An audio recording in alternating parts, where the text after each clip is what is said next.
नहीं यह गाय दे नदी के किनारे हम डोले बहन एक किट्टू है और एक प्यारा सा गीत सुनाने जा रही हैं। किट्टू बहुत गाना गावत थी, बहुत ही सुंदर गीत नदिया के मारे हवा डोले हमारे पिया हमसे ना बोले। नदिया किनारे हवा डोले हमार पिया हमसे ना बोले। और सासू ना सासू सासू से बार बार बोले हमारे पिया हमसे ना बोले। गा बिटिया मम्मी कोवल वाले हाँ कोवल वाला रुक जा कोवल वाला कोवल वाला आवा कोवले बगिया ना सोए राजा कोवले बिना बगिया ना सोए राजा। और सास ससुर के मन ना भागे।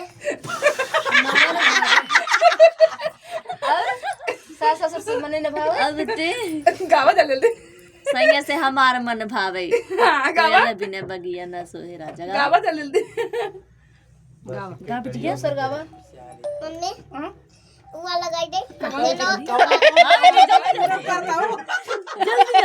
चलो दो ठोई एक ठे आओ खूब बड़ा गावन काहे बिना फ्रेश है एकदम बोल ना तू को गाय रहू जौन कहा था गा बिटिया गा जल्दी। केलुआ के पाद ए